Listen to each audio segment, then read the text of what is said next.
দর্শক, শেখ হাসিনার রায় ঘোষণার পর ফরিদপুরের পরিস্থিতি জানাতে সরাসরি যোগ দিচ্ছেন আমাদের সহকর্মী আনিসুর রহমান।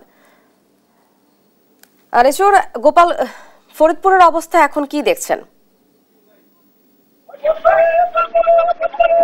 শাইলা, আপনি যেমনটি বলছেন, মানবতা বিরোধী অপরাধ ট্রাইব্যুনাল মামলায় গতকাল ক্ষমতাচ্যুত সাবেক প্রধানমন্ত্রী শেখ হাসিনা কে মৃত্যুদণ্ড দেওয়ার পর কিন্তু ফরিদপুরে আইন শৃঙ্খলা এখনো কিন্তু আমরা সকাল থেকে লক্ষ্য করেছি পরিপূর্ণ স্বাভাবিক রয়েছে।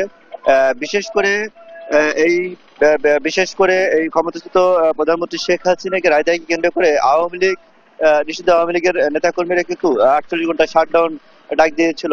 সেই শাটডাউনের প্রথম দিন সকাল 6টার দিকে ভাঙ্গাতে কিন্তু ওই সোয়াদি এলাকায় দু একটি গাছ ফেলে সড়ক অবরোধ করার চেষ্টা করে, কিন্তু প্রশাসনের তৎপরতা তারা সেটি করতে ব্যর্থ হয়।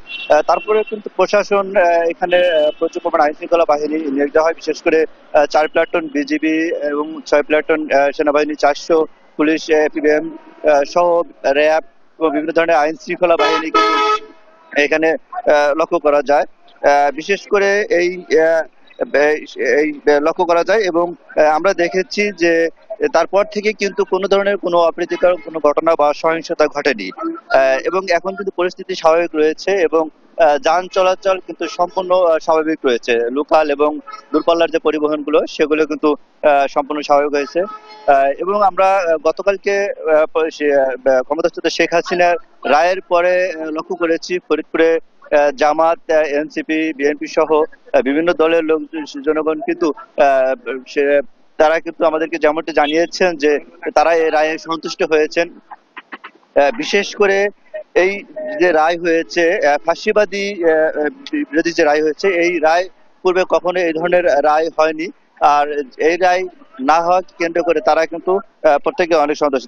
তারা যেমনটি বলছেন যে জুলাই গণহত্যা, গুম খুন যে হত্যা হয়েছে, এই হত্যার যে বিচার, সেই বিচার